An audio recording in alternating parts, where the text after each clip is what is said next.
y en el centro se encuentran los creyentes que dicen que la cruz es poder de Dios.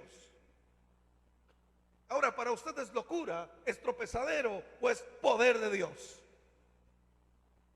Yo tengo que tener una posición clara delante de la cruz de Cristo.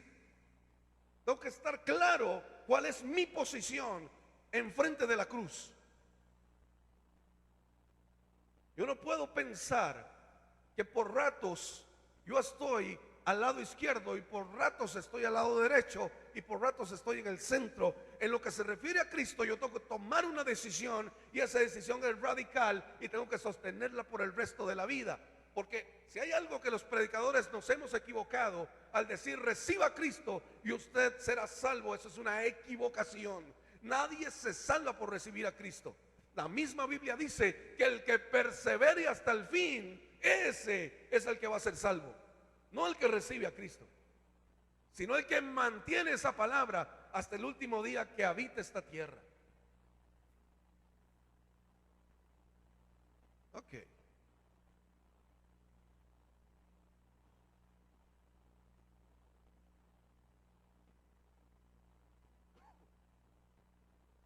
Cuando hablamos de locura, la locura que viven los gentiles, según esta palabra, ¿de qué estamos hablando? ¿Qué es la locura?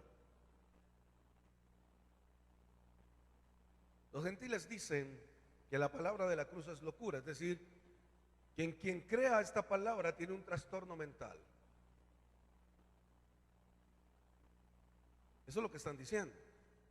Quien crea esta palabra de la cruz, o quien crea, mejor dicho, en el nombre de la cruz, está trastornado mentalmente. Dice, si usted busca definición de la palabra locura, dice que también es un afecto exagerado por alguien o por algo. Están diciendo que nosotros tenemos un afecto exagerado por el hombre de la cruz.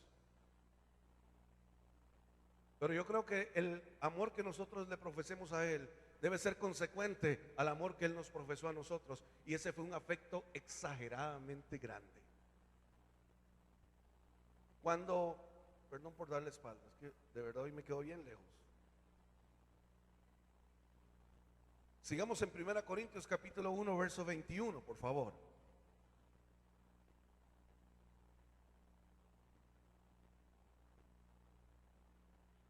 Y vamos a hablar de lo contrario a lo que es la locura. Y dice el apóstol, pues ya en la sabiduría de Dios, el mundo no conoció a Dios mediante la sabiduría. Agradó a Dios salvar a los creyentes por la locura de la predicación. Y aquí hay varias cosas que quisiera analizar, porque dos veces utiliza la palabra sabiduría, pero en el original no es el mismo significado de la primera sabiduría y de la segunda sabiduría. Cuando dice que en la sabiduría a Dios le agradó, esa primera sabiduría se refiere a la sabiduría más alta, es decir, la sabiduría de Dios. Y cuando vuelve a utilizar la palabra sabiduría, está hablando de la sabiduría humana y se refiere a la sabiduría más baja.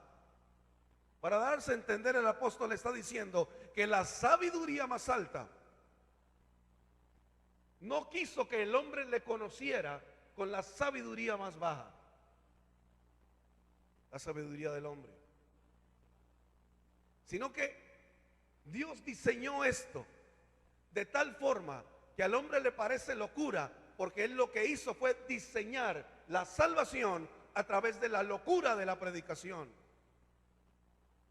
No hay otra forma. Dice que los ángeles desearan estar en nuestro lugar. Yo siempre me pregunté por qué la palabra de Dios dice que lo puedes desconectar, creo que eso ya está bien cargado. ¿Por qué la Biblia dice que los ángeles desearan estar en nuestro lugar? Oiga, analicemos eso, porque yo no sé, yo deseara estar en el lugar de los ángeles.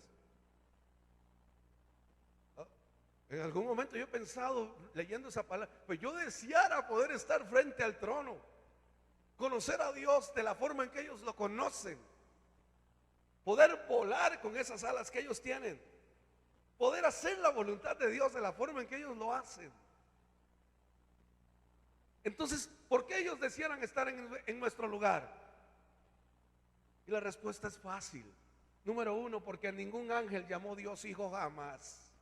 Ellos podrán ser ángeles, pero no dejan de ser empleados de Dios. Nosotros somos sus hijos, herederos del trono.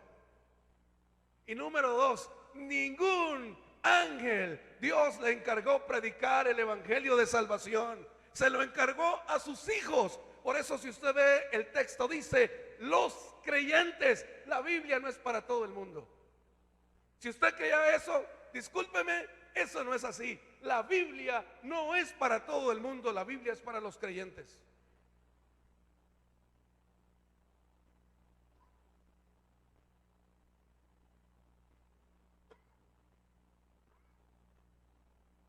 Perdón. Pues ya en la sabiduría de Dios, el mundo no conoció a Dios mediante la sabiduría más alta o más baja. Sería, agradó a Dios salvar a los creyentes. ¿A quiénes es que salva a Dios? A los creyentes. Entonces, ¿para quién es la palabra? ¿Y qué es lo que los creyentes creemos? ¿Qué es lo que los creyentes creemos? Pues somos creyentes, creemos en algo. ¿Qué es lo que nosotros creemos? Que esta palabra no es locura, que esta palabra es el poder de Dios manifestado para la salvación de toda la humanidad. Aunque los demás digan que esto es locura. Cuando habla de sabiduría, está usando la palabra Sofía. Si hay alguien que se llame Sofía, déjeme decirle que en griego su nombre significa sabiduría.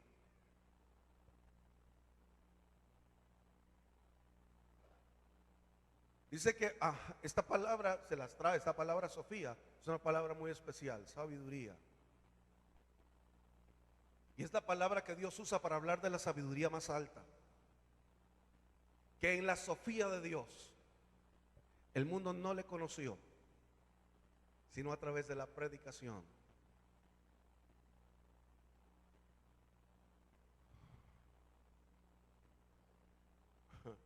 Hay algo que a veces cuando uno está aquí, comienzan a llegarle cosas y Dios te distorsiona lo que ya tienes preparado. Y a mí me gusta que me haga eso. Primera Corintios capítulo 1 verso 22. Estamos buscando ya la pista de aterrizaje.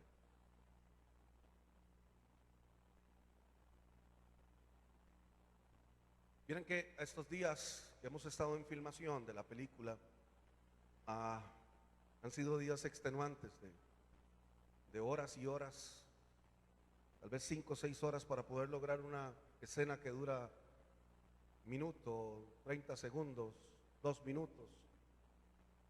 Y el viernes tuvimos una ardua sesión de filmación. Estábamos filmando con unos drones y por la pista. Eso es emocionante ver cómo ese aparato, ¿no?, subió alto en la pista, y la pista a las 6 de la tarde está completamente llena y estamos viendo el monitoreo y luego teníamos que filmar una de las escenas más fuertes de la historia. Y estábamos Hansel Carballo y yo haciendo la escena. Y hay algo que me gusta mucho de esta producción, es que no se hace nada, ni siquiera maquillar a los actores, si primero no hemos orado. Y después de que salimos sumamente cansados de ahí, pero sumamente cansados, el director dijo: muchachos, lo menos que puedo hacer es invitarlos a cenar. Entonces nos fuimos a San Joaquín de Flores a cenar, íbamos en 3 carros, y para llegar al restaurante había demasiado carro. En esta época San Joaquín es uno de los lugares más visitados. El lugar es precioso como lo tienen adornado. Tuvimos que dejar el carro como a 150 metros, los 3 carros como a 150 metros del restaurante. El mío fue el último Claro, el primero era un Terios, el segundo era un Tucson del año y el mío. Y cuando nosotros regresamos una hora después de estar cenando, Hansel venía compartiéndonos algo y de pronto ella pegó un grito y dice: vea, le reventaron el vidrio. Y yo volví a ver, ¿verdad?, a qué carro le habían reventado el vidrio. Y no solo falta que sea al mío, porque le habían reventado el vidrio del Tucson y en ese carro está la cámara, la computadora con todos los respaldos de lo que ya se ha filmado de la película. O sea, perder ese equipo, es decir, tienen que empezar de cero y no podríamos cumplir con el hecho de que en febrero se estrene. Cuando todos se quedaron fríos, pero frío, todo el mundo se quedó que no hallaba qué decir. Hay una familia que está así como a un lado y ellos dijeron: ¿el carro es de ustedes? Y, sí, nosotros vimos cuando les reventaron el vidrio. Entonces vinimos a cuidar el carro y aquí hemos estado hasta que apareciera el dueño. Wow. No se robaron nada, porque cuando nos vieron salieron corriendo. Y José, el director, se metió al carro, revisó. De verdad, amados, no se robaron nada. Ese equipo carísimo, ¿cuánto cree que vale solo las cámaras? Y nosotros ahí, delante de ellos, es una familia grande. Nosotros lo primero que hicimos fue que Mario se me quedó viendo, Hansel también, y los otros dos chicos asistentes que estaban ahí, y nos volvimos a ver y inclinamos la cabeza y dijimos: Señor, te damos la gloria y te damos las gracias. Ellos no entendieron. La familia se volvieron a ver entre ellos y se rieron.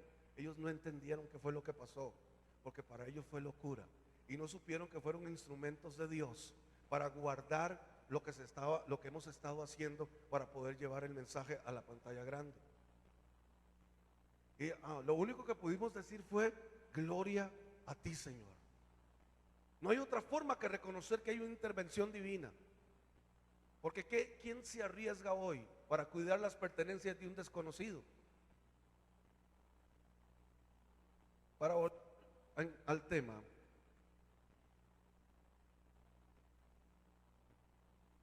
En 1 Corintios capítulo 1 verso 22, Pablo habla de ambas personas que están a la izquierda de la cruz y dice: porque los judíos piden señales. Los religiosos siempre van a pedir señales. Y los griegos buscan la sabiduría. Pero la palabra de la cruz es tan diferente, amados. El mundo busca señales, el mundo busca sabiduría. Pero ¿cuál es la palabra de la cruz? Juan capítulo 3 verso 16, por favor. Si no se lo sabe de memoria. Juan 3, 16. Palabras del Maestro, palabras de Jesús, escritas por el apóstol Juan, que dice: porque de tal manera amó Dios al mundo, que ha dado a su Hijo unigénito, para que todo aquel que en él crea no se pierda, mas tenga vida eterna. Yo creo que la gente creería en Cristo si Él hubiera puesto un requisito muy fuerte: tienes que subir el chirripó de rodillas. Si cumples ese requisito, tú serás salvo. Sería muy fácil para la gente creer eso, porque implica una acción de parte nuestra, implica un sacrificio de mi parte.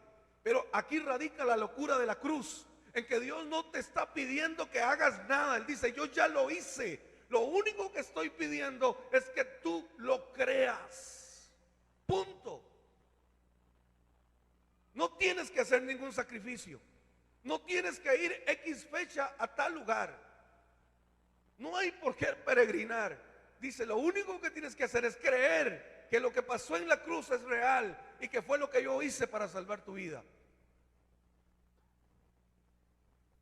Analiza el texto, por favor, no porque lo sepa de memoria, analícelo un poco.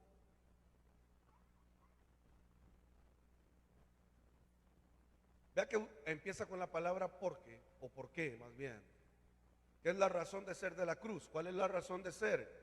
El gran e inmenso amor de Dios por el mundo, por toda la raza humana. ¿Cómo manifiesta su amor? Dando en rescate la vida de su hijo. ¿Cuál es el propósito? Para que todo aquel, así que aquí no hay acepción de personas, está abierto a todo el que quiera. ¿Cuál es el requisito? Pregunto, ¿cuál es el requisito? Creer. ¿Y cuál es la recompensa? La vida eterna. Ahora, aquí hay dos verdades. Una, que hay gente que se pierde. Y dos, que hay gente que recibe vida eterna. Y en ninguna parte, desde el índice hasta los mapas en la Biblia, yo no encuentro ninguna parte que dice que hay un término medio. O usted lo ha encontrado, que me lo enseñe. Que hay un lugar de término medio. O dice, o te pierdes o te salvas. No dice que hay un lugar en donde yo puedo purgar mis pecados por un tiempo y después salvarme y entrar como dejando los pelos en el alambre. Dice que hay gente que se pierde y que hay gente que tiene vida eterna. Eso es lo que dice.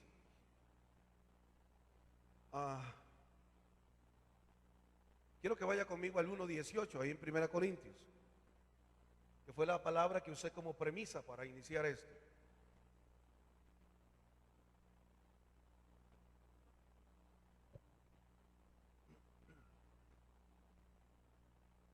No sé qué le pusieron, esto debe ser un té tranquilo, que me bajó las revoluciones.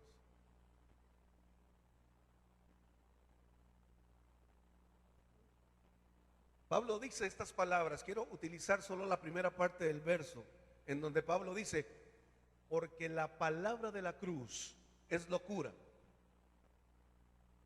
Ahora, mi pregunta es muy puntual.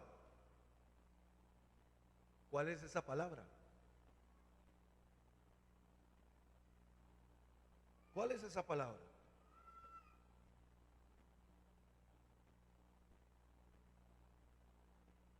¿A qué se refiere Pablo?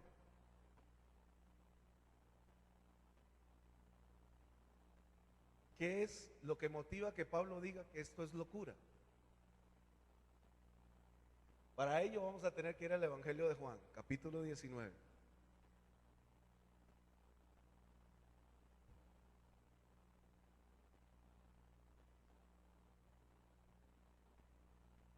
Les digo que ya bajé el tren de aterrizaje. No me cree, ¿verdad? Este año.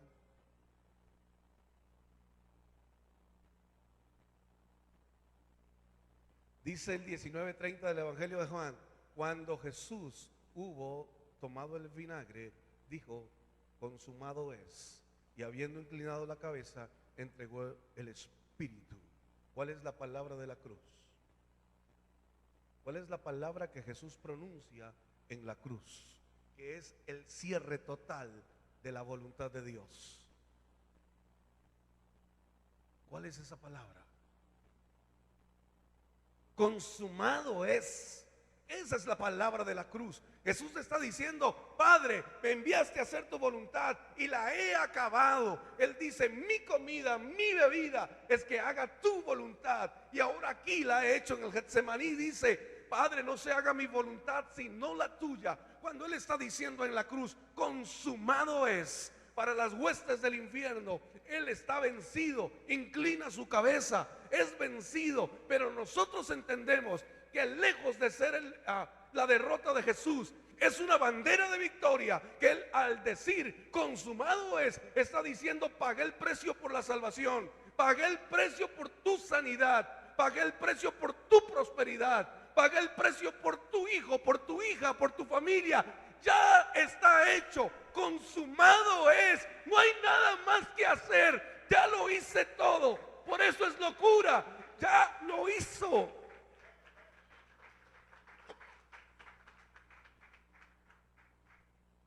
La palabra de la cruz es que Él ya lo hizo. Y por eso para el que no cree, esto es locura, porque no cree que esté hecho. Mi abuela decía, nadie sabe quién es salvo hasta que llegue allá. Muchas veces discutimos por eso. Pero antes de que ella pateara el balde, ella tuvo que reconocer y decir, hijo, tienes toda la razón. Y recibió a Cristo con mi esposa. ¿Por qué me levanté la ceja? Porque dije que pateara el balde.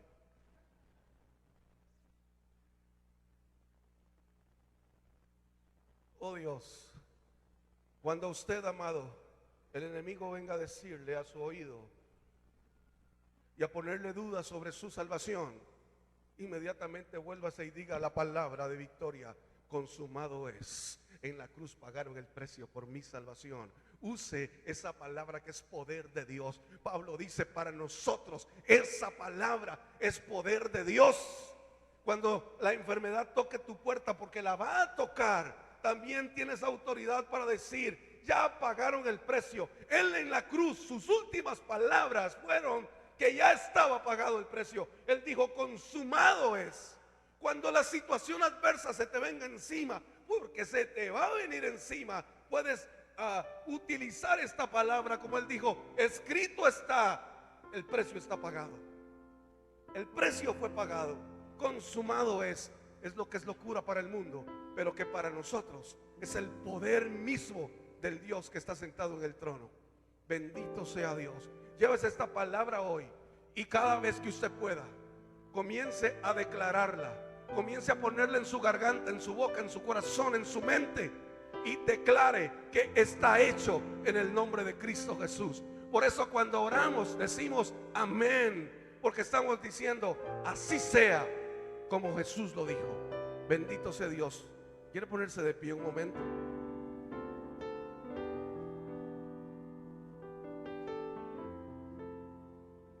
Padre, en el nombre de Jesús, y nos has enseñado a no utilizar ese nombre en vano. Por eso decimos con confianza en el nombre de Jesús, porque invocamos el nombre sobre todo nombre. Yo quiero bendecir tu pueblo hoy, para que haya seguridad en sus corazones de que su salvación ya ha sido hecha, no será hecha, ya fue hecha.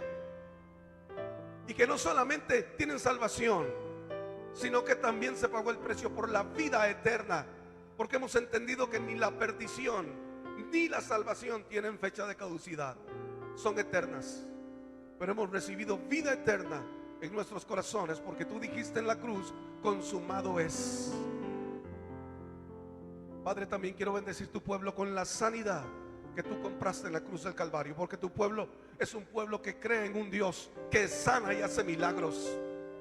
Padre, en el nombre de Jesús hemos aprendido que somos hijos de resurrección. Somos hijos de resurrección, porque hemos recibido vida cuando estábamos muertos, porque el que se levantó de la tumba el tercer día nos ha dado vida y nos ha sentado con él a la diestra de Dios en los lugares celestiales, en los lugares de gobierno. Bendito sea el nombre del todopoderoso Hijo de Dios. Espíritu Santo, enséñanos a usar esta arma que pones en nuestras manos, el poder decir consumado es cuando nos enfrentamos a lo que el enemigo nos pone, a las trabas, a los problemas. Consumado es, porque mi economía también estuvo en la cruz del Calvario cuando él dijo consumado es. Mi salud y mi salvación, mi economía, mi familia, mis relaciones personales, mi matrimonio, todo está en las manos de Jesús en la cruz del Calvario. Y cuando él dijo consumado es, Padre, estaba levantando la bandera de victoria. Y este es un grito de júbilo y victoria que tu pueblo puede decir: consumado es, consumado es.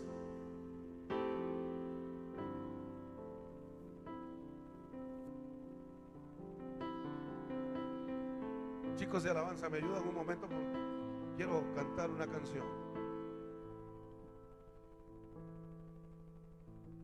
Oh Dios, ¿cuántos son hijos de resurrección? No, de verdad, ¿cuántos son hijos de resurrección? Es que las cosas hay que decirlas y sentirlas y declararlas. Sharabaija, Sharamaikeya. Ura Sarabai Kendo Hoshomoyo. Santo.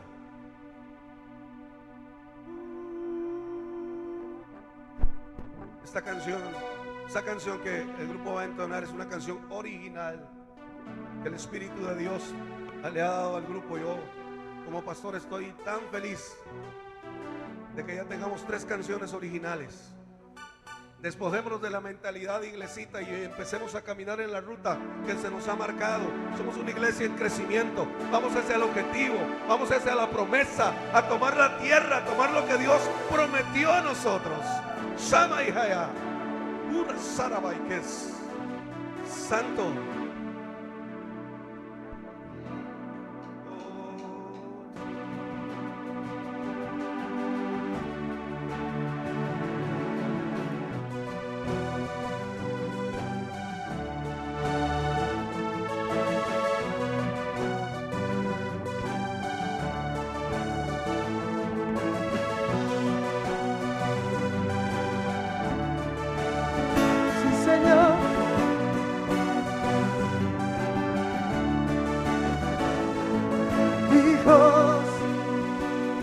Resurrección,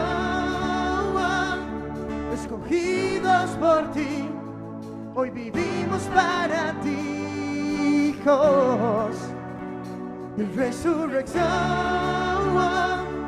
nueva vida tengo hoy, por aquel que nos amó, nos has trazado el camino, adorarte es mi destino. Venimos ante ti, Dios de amor, damos la herencia del Señor, autoridad y gracia nos llenó, para su alabanza nos creó.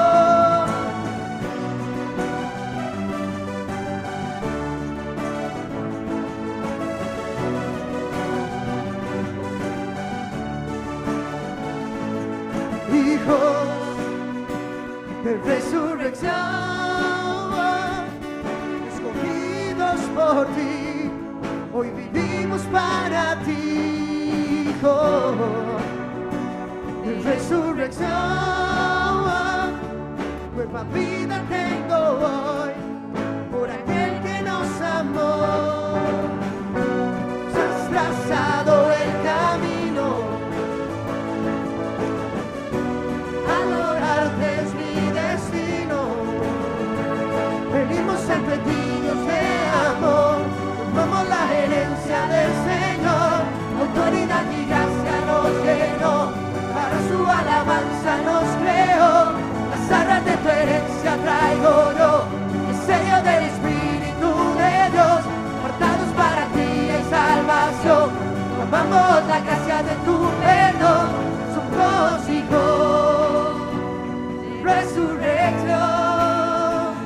Vivimos ante ti, Dios de amor, tomamos la herencia del Señor, autoridad y gracia nos llenó, para su alabanza nos creó.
Ante ti, Dios de amor, tomamos la herencia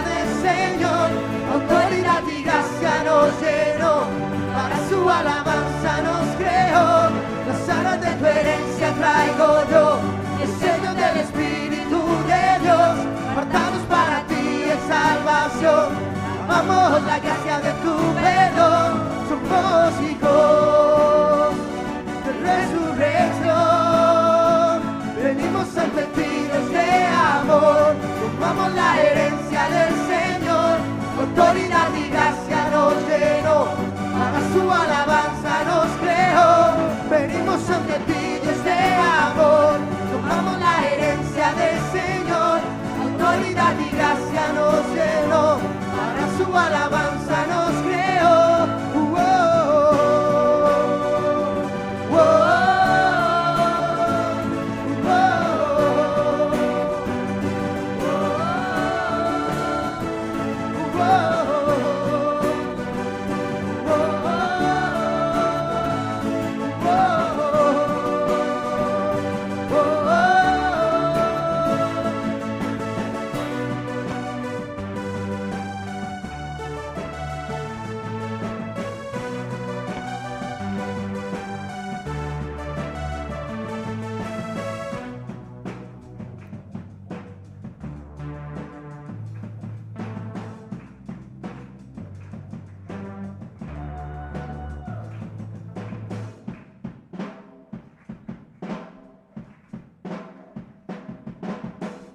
Gracias, Señor, te damos por tu sacrificio en la cruz.